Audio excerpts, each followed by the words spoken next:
ಸಾರ್ವಜನಿಕ ಪ್ರಕಟಣೆ. ನಾನು ರವಿ ಶಿವಪ್ಪ ಪಡಸಲಗಿ, ವಯಸ್ಸು 48 ವರ್ಷ. ವಿಳಾಸ 196 5ನೇ ಮುಖ್ಯ, ಸಿಂಗಾಪುರ್ ಪ್ಯಾರಡೈಸ್, ವರ್ಧರಾಜನಗರ, ಪೋಸ್ಟ್ ವಿದ್ಯಾರಣ್ಯಪುರ, ಬೆಂಗಳೂರು 560097. ನಿವಾಸಿಯಾದ ನಾನು ಬಾಗಲಕೋಟೆ ವಿಧಾನಸಭಾ ಉಪಚುನಾವಣೆಗೆ ಪಕ್ಷೇತರ ಅಭ್ಯರ್ಥಿಯಾಗಿ ಸ್ಪರ್ಧಿಸಿರುತ್ತೇನೆ. ನನ್ನ ಮೇಲೆ ಕರ್ನಾಟಕ ರಾಜ್ಯದ ಪ್ರಧಾನ ನ್ಯಾಯಾಧೀಶರು ಮತ್ತು ಜೆಎಂಎಫ್ಸಿ ಕೋರ್ಟ ಧಾರವಾಡದಲ್ಲಿ ನಂಬರ್ CC/004741/2022/ ದಿನಾಂಕ 4 ಏಪ್ರಿಲ್ 2026.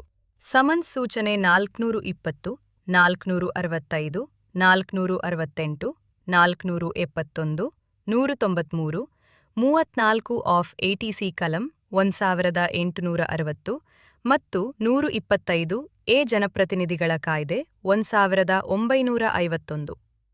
ಈ ಪ್ರಕರಣಗಳು ನನ್ನ ವಿರುದ್ಧ ಮಾನ್ಯ ಪ್ರಧಾನ ಸಿವಿಲ್ ನ್ಯಾಯಾಧೀಶರು ಮತ್ತು ಜೆಎಂಎಫ್ಸಿ ಕೋರ್ಟ್ ಧಾರವಾಡದಲ್ಲಿ ಪ್ರಕರಣ ಇತ್ಯರ್ಥಕ್ಕೆ ಬಾಕಿ ಇರುತ್ತದೆಯಂತ ಈ ಮೂಲಕ ಘೋಷಿಸುತ್ತೆ.